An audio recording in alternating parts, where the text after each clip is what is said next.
기막힌 접근, 질그릇에 담긴 보배. 기막힌 접근, 질그릇에 담긴 보배라는 제목으로 하나님 말씀 증거하도록 하겠습니다. 새벽기도의 장점이 이겁니다. 이게 배경부터 시작하니까 연속된 설교이기 때문에 우리가 이 내용을 이해하기가 좀 편하다고 생각을 합니다. 고린도후서 쓰여지게 된 배경이 무엇입니까? 아주 사소한 문제로 시작됐다 그랬죠. 사도 바울이 고린도 간다 그러다가 못 갔습니다. 그랬다고 이제 난리를 부린 거예요. 간다 그러고 안 온 거 보니까 경솔한 사람이다. 좀 지나가서 말을 뒤집는 사람이다. 좀 더 들어가서 그가 가짜 사도다. 또 지나가서 가짜가 말한 거니까 다 가짜다. 복음까지도 다 무너뜨리는 침소봉대하는 일들이 벌어지게 되었다는 것입니다. 사실 이 고린도 후서에 나오는 내용들이 현대 교회 가운데 굉장히 많이 나타나는 거 아닙니까? 아무것도 아닌 것 같고 막 부풀려가지고 난리 부리게 만드는 거. 이게 사실은 그 초대교회부터 있었던 마귀 장난이라는 것입니다. 이게 속는 거예요. 그래서 사소한 것이 사소한 게 아니라는 것입니다. 교회의 속성이 뭔지를 알아야죠. 이 고린도 후서 내용들을 잘 보면은 마귀가 어떻게 일을 하는지, 어떻게 마귀짓 하는지 다 금방 알 수 있다라는 것입니다. 이렇게 되면 사람이 억울하잖아요. 그래서 나 그거 아니다 라면서 결국 또 마귀가 2차적인 유혹이 뭐냐 하면 그렇게 당하는 사람이 자기 증명하고 자기 변명하는데 초점을 맞출 가능성이 크다는 것입니다. 우리는 예수님 증명하는 사람이지, 예수님 증거하는 사람이지 자기 증명이 아니잖아요. 거기서 시간 뺏기는 거예요. 그래서 에베소서 5장 같은 데는 세월을 아끼라 때가 악하니라 그러잖아요. 엉뚱한 데 시간 뺏기지 말라는 거죠.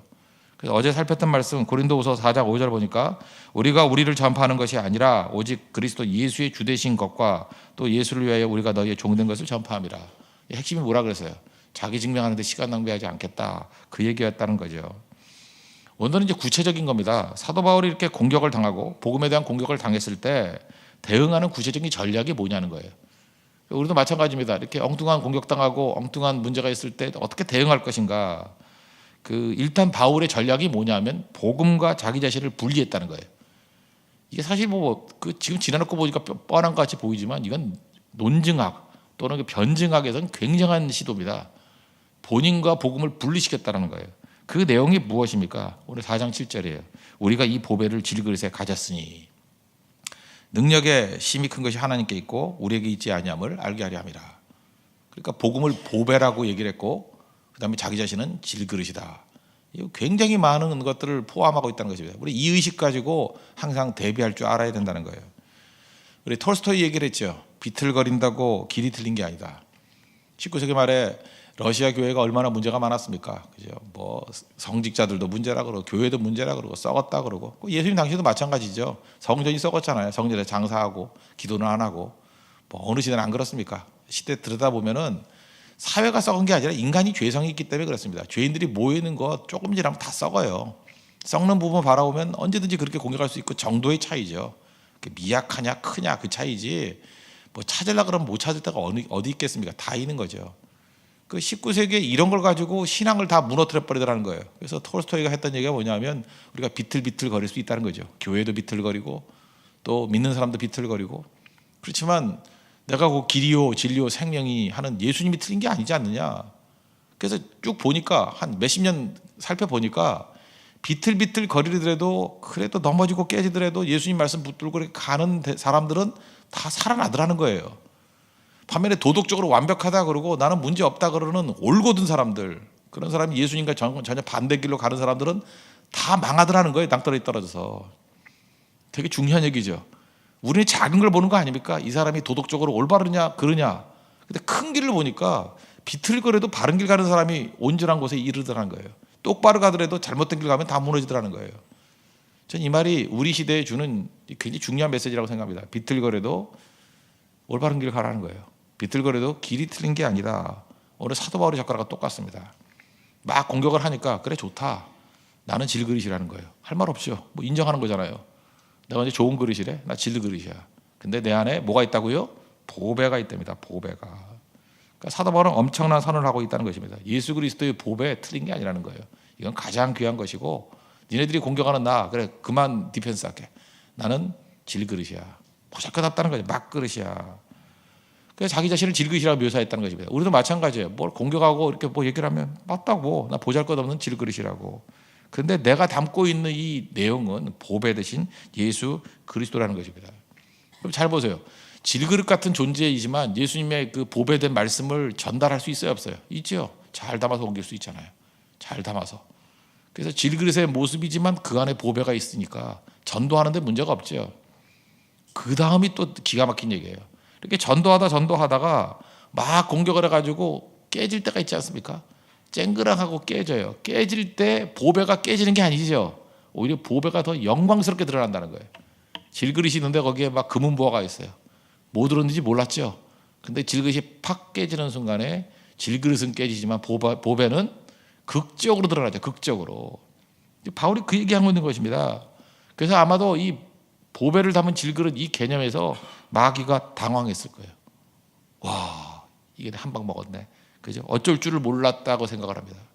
그러니까 성도나 교회의 반응은 항상 이 반응이 돼야 된다는 거예요.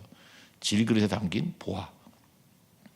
그러므로 예수 그리스도의 보화가 하나도 손상되지 아니하고 내가 깨지지 않을 때는 자꾸만 전달하는 거고요. 이 보배를 여기저기 전달하는 거고 또 심지어 깨졌다 할지라도 나쁠 게 하나도 없다는 거예요. 깨지면 보화가 보화됨이 더 강력하게 드러나지 않습니까? 그런 의미에서 여러분들 항상 그죠? 이제 가족들에게 뭐 공격을 당하거나 뭐 이럴 때 예수 믿는 꼴이 뭐냐 뭐 언제나 세상 사람이 하는 얘기가 그거 아니에요. 예수님께도 그렇게 얘기했잖아요. 네가 하나님의 아들이라며 십자가에서 내려와 뭐 이런 식으로 언제나 그런 식으로 얘기를 한다고요. 그럴 때 인정하십시오. 나 질그릇이라고. 나 같은 질그릇에 이런 보배를 담았으면 얼마나 감격스럽냐고. 그리고 하다 깨져버릴 때 오히려 예수 그리스도의 복음은 더 힘있게 드러난다는 것입니다. 그러니 이건 뭐죠? 뭐라 그러죠? 이래도 좋고 저래도 좋고 뭐 명절이니까 이런 표현 쓸게요. 꽃놀이패죠. 꽃놀이패. 그 얘기를 하는 거예요 지금. 뭐 이래도 좋고 저래도 좋고. 그래서 8절 9절 보십시오. 우리가 사방으로 우겨쌈을 당하여도 쌓이지 아니하며 답답한 일을 당하여도 낙심하지 아니하며 핍박을 받아도 버림받지 아니하며 거꾸로 트림을 당하여도 망하지 아니하고. 내가 낙심할 이유가 없는 거죠. 그게 주님이 평탄한 길 주시면 질그릇으로 복음 증거하면 되는 거, 전달하면 되는 거고. 어느 순간 견디다 못해 쓰러지고 깨지면 이제 보배의 아름다움이 드러나는 거 아니냐. 안 깨져도 좋고 깨져도 좋고 보잘것없다고 욕해도 문제없고 또 그렇다고 보배의 아름다움이 손상 있는 것도 아니고 다 좋다라는 거예요. 바울의 이 태도가 지금 여러분들 이거 뭐 보통 뭐 보배를 담은 질그릇에 따로 설교를 하는데 이 배경을 놓고 보면요 이건 기가 막힌 논증이에요. 기가 막힌 논증. 언제나 우리가 어떤 자세를 갖느냐가 되게 중요한데 이 자세가 꼭 필요하다는 것입니다. 그래서 이게 가능한 이유가 뭐냐? 이거 뻔한 얘기 같이 보이지만 이게 우리 삶 속에서 능력이 나타나지 못하는 이유는 뭐냐면 자기중심, 에고에 빠진 사람은 이 능력을 체험 못합니다. 나 건들면 죽어, 내가 오라. 그러니까 율법주의자들은 이게 무슨 뜻인지 이해도 못해요. 근데 중심이 뭐예요? 복음에 있어요. 보배에 있다고요. 보배에 있으니까 나는 깨져도 그만 안 깨져도 그만. 그러니까 교회의 능력, 이 교회의 파워가 나타나지 못하는 이유가 뭐냐면 이 에고를 갖고 있는 사람들이 교회의 중직을 맡으면 이런 능력이 다 사라져버려요. 교회는 어떤 것이냐면 깨지는 것입니다. 저는 이 깨진다는 말을 좀 다른 말로 하면 이게 질그릇을 가지고 있는데 이게 깨졌어요. 그럼 금은보화가 확 드러나죠. 저는 그래서 깨진다기보다는 이걸 터진다라는 말을 표현하고 싶어요. 이 수류탄 같이. 어떤 때는 이게 능력 있게 잘 옮겨 다니다가 마귀가 우리를 죽이겠다고 깨버렸어요. 깨지는 게 아니에요. 터져버리는 거예요. 복음의 능력이 터져버리는 거예요. 거기서 부흥이 일어나는 겁니다. 그래서 순교의 피가 떨어지는 곳에 교회 부흥이 있다 그랬잖아요. 그 순교가 뭐예요? 터지는 거예요. 터지는 거. 깨져버리면서 극단적으로 극명하게 복음의 능력이 드러나는 게 성도의 삶이라는 것입니다. 그러므로 우리 뭐 걱정할 게 없죠. 하나님께서 우리를 보호해 주실 것이고 보호라는 게 뭐 안전하다 그 뜻이 아니에요. 이렇게 질그릇 깨지지 않게 잘 옮겨 다니게 만드는 거예요. 금은보화 잘 담아서 고성으로 네팔로 인도로 이렇게 잘 옮겨 다니는 거예요. 가다가 어느 순간 깨질 때가 있잖아요. 깨지면 깨지는 거죠. 뭐. 깨져버리면 터져버리는 거예요. 그때 능력이 나타나는 거. 오히려 이걸 알기 때문에 마귀는요 깨트리지 않으려고 노력할 수도 있어요. 웬만한 거 위협으로 강하는 거죠. 너 깨트린다 그럴 때 깨봐라 그러면 못 깨요. 왜냐하면 마귀가 치명상을 있기 때문에. 근데 안 깨시려고 노력하는 사람은 깨트린다 그게 위협이 되죠. 밤낮 울고 불고 깨지면 어떡해요? 깨져야 된다니까. 깨지는 게 아니라 터지는 거라니까요. 터지는 거. 바울은 이런 모습으로 살아가니까 뭐 사나 죽으나 나는 뭐 문제 없다는 거죠. 다 주님의 영광 위해서 그렇다고. 5장 넘어가면 그런 얘기 나오지 않습니까? 이제 이 스탠스를 어떻게 갔는지 아시겠죠? 이게 능력이라는 것입니다. 그래서 그 다음 단계, 성도는 죽는 게 오히려 능력이라는 거예요. 10절 11절 이게 복잡한 얘기 아닌데 간단히 설명할게요. 나는 죽었다예요 이게. 10절 11절 우리가 항상 예수 죽인 것을 몸에 짊어짐은 예수의 생명도 우리 몸에 나타나게 하려 함이라. 우리 산자가 항상 예수를 위하여 죽음에 넘기움은 예수의 생명이 또한 우리 죽을 육체에 나타나게 하려 함이니라. 이 말의 뜻이 뭐예요? 그냥 오늘 새벽에 간단히 얘기해요. 난 죽었다예요. 나는 죽었다. 로마서 6장 6절을 보니까 6장에 쭉 나오는데 6절 보니까 우리가 알거니와 우리 옛사람이 예수와 함께 십자가에 못 박힌 것은 죄의 몸이 멸하여 다시는 우리가 죄에게 종노하지 아니하려 함이니. 이 바울 신학의 핵심이 뭐냐면 죽음이에요. 죽음. 내가 죽었다라는 거예요. 죽었다. 그죠? 죽는 게 오히려 능력이라는 거죠. 깨지는 게 오히려 능력이라는 거죠. 그 다음으로 넘어가는 거죠. 그래서 4장 13절을 보니까 기록된 바 내가 믿는 거로 말하였다 한 것 같이 우리가 같은 믿음의 마음을 가졌으니 우리도 믿는 거로 또한 말하느니라. 믿는 사람들은 표현하게 돼 있다는 거예요. 말하지 않는 건 믿는 게 아니라는 것입니다. 여러분 잘 보세요. 믿는 바 다 얘기하잖아요. 어떤 사람이 뭘 좋아하는지 뭘 싫어하는지 말하는 거 들어보면 몰라요? 말과 행동 보면 다 안다는 것이에요. 입으로 몸으로 자기가 할 바를 다 말한다는 거예요. 근데 성도가 말할 수 있는 최고는 입으로 떠드는 게 아니라 죽음이에요. 죽음으로 말하는 거예요. 깨지는 걸로 말하는 거예요. 그게 성도의 삶이라는 것입니다. 복잡하니까 예를 하나 들어볼게요. 성경에 나오는 예입니다. 사도행전 19장에 보면은 거기서 이제 고린도에서 벌어진 사건들이 쭉 나와요. 18장에 아볼로 스토리 나오고 19장에 가면 이제 고린도 얘기가 쭉 나오는데 고린도에서 사도 바울이 이제 많은 사역을 행하니까 이제 고린도 이 배경입니다. 거기에 유대의 제사장 스게와라는 사람이 있는가 봐요. 근데 아들이 7명인데 7명이 뭐 이렇게 뭐 제사장 역할을 하는가 봐요. 바울이 하도 이적을 많이 행하니까 그가 바울의 전파하는 예수님 이름을 이렇게 빙자해가지고 악귀 귀신에게 명했어요. 귀신 한번 나가라 뭐 이럴 수 있죠. 어디나 뭐 귀신 들린 자들이 영적으로 안 좋은 데 있으니까. 그러니까 하도 신기하니까 자기들도 한번 따라 해본 거예요. 바울의 역사하시는 예수의 이름으로 명하노니 나가라. 뭐 우리는 뭐 예수님 이름으로 다 되는지 알잖아요. 그랬더니 이제 여기서 망신당한 얘기예요. 그 귀신 들린 사람 악귀가 대답하여 가로되 참 재밌는 거예요. 이게 우리에게 주는 메시지가 있다고 합니다. 예수도 내가 알고 바울도 내가 알거니와. 난 이게 되게 중요하다고 생각해요. 귀신도요 예수님을 알죠. 그건 이해가 되죠. 예수님 뭐 하나님의 아들이시니까 예수님을 알고. 근데 귀신도 바울을 안대요. 예수도 알고 바울도 내가 알거냐. 너는 누구냐? 아시겠어요? 너는 누구냐? 꼭 봐. 이렇게 중요할 때 배를 울리잖아. 그죠? 영적인 거를 마귀가 지금 딱 하는 거예요. 그죠? 중요할 때 배를 울리잖아. 내가 그러잖아요. 아니나 다를까? 예. 내가 예수도 안 돼요. 그리고 바울도 안 돼요. 내가 예수도 알고 바울도 아는데 너는 누구냐? 그러면서 가가지고 뭐 두들겨 패고 그 다음에 옷을 벗겨 버렸는가 봐. 그래서 상하여 벗은 몸으로 도망쳐 버렸대요. 참 이게 굉장히 굉장한 거라 생각하거든요. 여러분도 마찬가지입니다. 그 사람들에게 인정받기보다도 그 마귀한테도 인정받아야 돼요. 예수님 인정받는 건 이해가 되죠. 예수님 뭐 하나님의 아들이시니까. 근데 바울도 안 돼요. 여러분 알고 있습니까? 귀신이 여러분 알고 있어요? 넌 누구냐? 넌 누구냐? 타이틀 갖고 될 줄 알아 이게? 그러면 이렇게 될 수 있는 길이 뭘까요? 이게 길이 뭘까요? 어떻게 바울이 이렇게 위대한 일을 했을까요? 바울이 뭐 이렇게 하려고 노력했을까요? 이 핵심이 어디에 있어요? 갈라디아 2장 20절에 있다는 거예요. 내가 그리스도와 함께 십자가에 못 박혔나니 그런즉 이전에 내가 사는 것이 아니요 내 안에 누가 살아요? 그리스도께서 사시는 것이라. 갈라디아 2장 20절이에요. 내가 살아있으면 너는 누구냐 그런다고요. 너는 누구냐?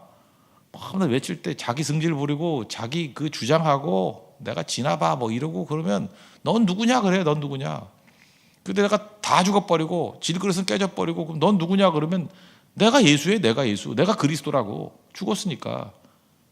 내가 그리스도와 함께 십자가에 못 박혔나니 죽었죠. 그리스도가 죽고 같이 죽어가지고 부활 얘기예요. 그런데 이제 내 안에 사는 것이 그리스도께서 사신 것이라. 이 갈라디아 2장 20절을 살아가니까 바울을 만나봤을 때 귀신이 누굴 본 거예요? 예수님 본 거라고요. 그래 예수님도 안다. 예수님도 한다 그 얘기예요. 예수님도 한다. 바울도 한다. 바울은 죽었으니까요. 예수님이 보이는 거 아니에요. 이제 납득이 되시죠? 죽을 때 제일 강해요. 우리는 성도는. 자기가 살아있다고 할 때 이제 별거 아니에요. 저 먹이 하나 던져주면 끝나는 거구나. 저 자존심 강하니까 자존심 하나 건들면 끝나는 거구나. 저 돈 좋아하니까 돈 주면 끝나는구나. 죽어보세요.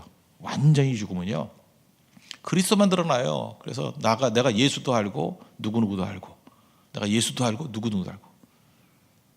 적어도 마귀에게 이런 칭호 받아야 되는 거 아니겠습니까? 그죠? 그러면 언제나 승리할 수 있겠죠. 이게 성도의 삶이라는 것입니다. 그래서 죽는 게 사는 거예요. 죽는 게 능력이 될 수 있다는 것입니다. 근데 우리 안 죽으니까 얼마나 비참하게 살아가는지 아십니까? 살겠다고 버티니까 귀신한테도 조롱당하고요. 그러니까 막 얻어 터지고 귀신한테 옷 벗겨서 도망다니는 개망신 나가고. 지금 명절 때니까 한번 생각해 보세요. 지금 사람들이 하는 일이 뭐냐면 인생 길지 않잖아요. 다 알죠. 거기다가 또 이제 보호목에서 속여. 혹시 당신 오래 살지도 모릅니다. 막 이래가지고, 그죠? 이제는 옛날 같으면 뭐 한 70이면 죽는다고 생각하는데 이제는 꿈이 부풀어가지고 100세 목회 뭐 이러고 100세 뭐 이런 거 생각하면서 100세라 그래봐야 뭐 10년 20년 더 사는 거 아니에요? 그렇잖아요. 뭐 살아도 뭐 병상에 누워 사는 경우가 많잖아. 그거 뭐 사는 거예요, 그거? 그렇게 오래 살아 뭐 할까? 병상에 누워서.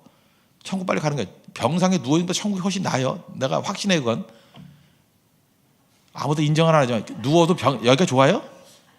참 믿어 더럽게 하면 돼 진짜. 아유. 보세요. 사람들 많은 순간에 그죠? 집 하나 마련하려고 개미같이 살아요. 집 하나 마련하려고. 집 하나 마련하려고.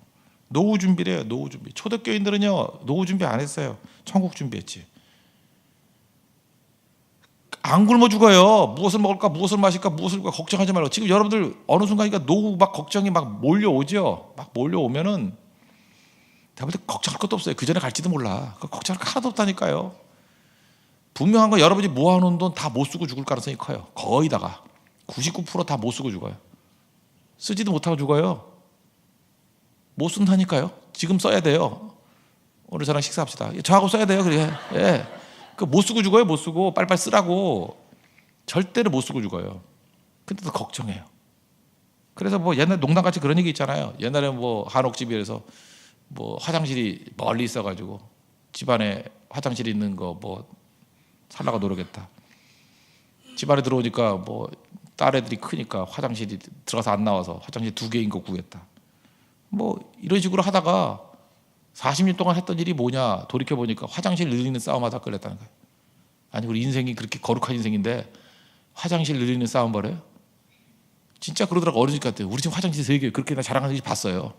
그래서 그러고 뭐 말을 안 했지만 훌륭하네요. 네, 그런 마음으로 했죠. 화장실 많은 게 좋은 집이에요?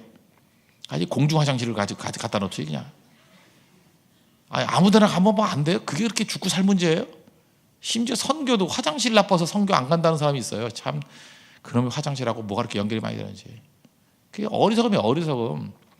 집 하나 마련하려고 개미처럼 살아요. 집 없으면 어때요? 요즘에 집 안 사고 하는 풍토가 참 좋은 것 같아요.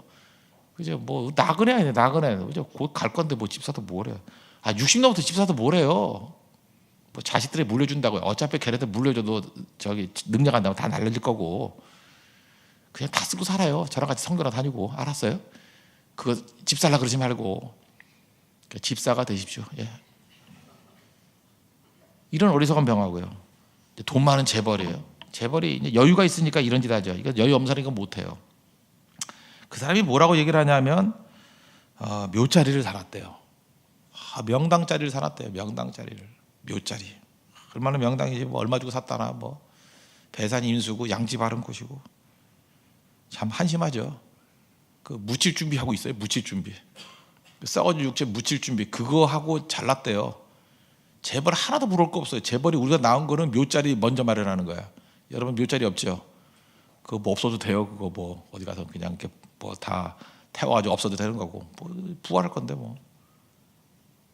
또 그다음 한술 더 떠서 뭐라 그러냐면 어떤 사람이 그 자기 아들이 예수 믿는다니까 막 성질 팍팍 뿌리는 거예요. 성질 지금도 그 어리석게도 계속 뭐 재산이 이런 거에 매달려 가지고 제대로 살지도 못하는 사람들 있지 않습니까?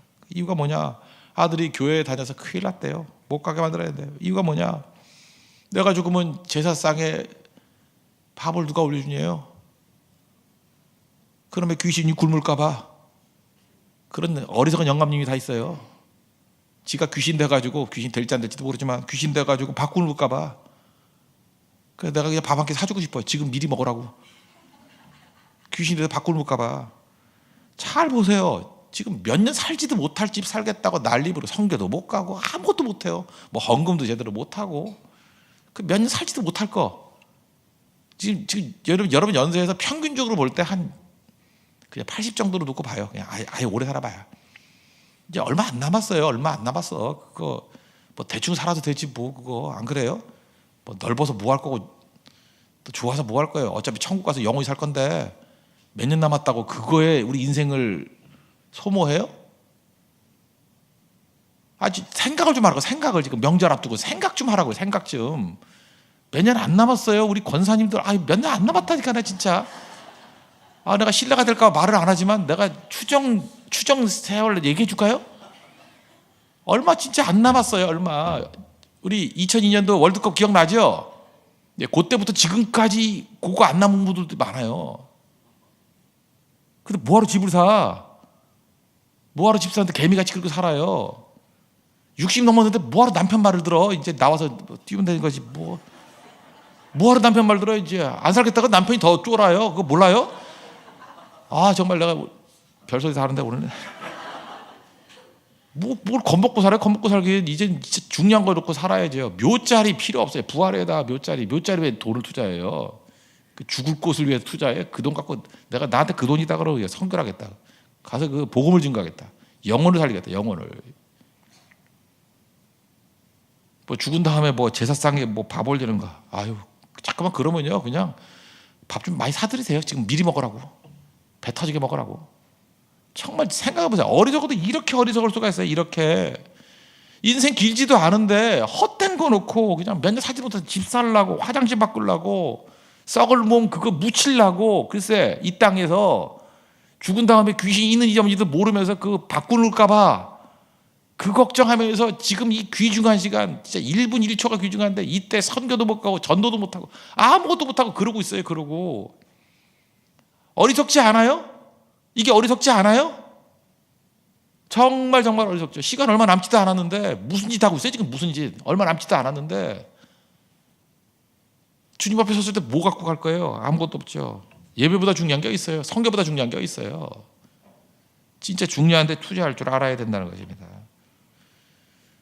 바울은 죽음이 두렵지 않았어요. 여러분 죽음은 두렵지 않은 이유 알려드릴까요?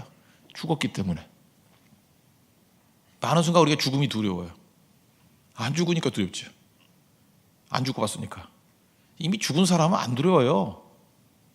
그러니까 빨리 그래서 설교는 뭐냐면 다 죽여버리는 거예요. 다 죽어야 돼요. 다 죽으면 안 두려워요. 내가 두려움이 있다는 건 뭐냐면 안 죽었다는 거예요. 부활을 안 믿기 때문에 그래요. 이미 죽은 사람은요 이제 살 것만 있는 거예요. 그래서 바닥 체험이 약간 죽음하고 비슷하잖아요. 그래서 바닥에 들어간 사람은 별로 안 두려워요. 두려움이라는 쓴물이 있다고요. 두려움을 없애주십시오. 아니에요. 두려움 없애달라는 건 뭐냐면 죽으면 돼요. 죽으면 두려움 하나도 없어요.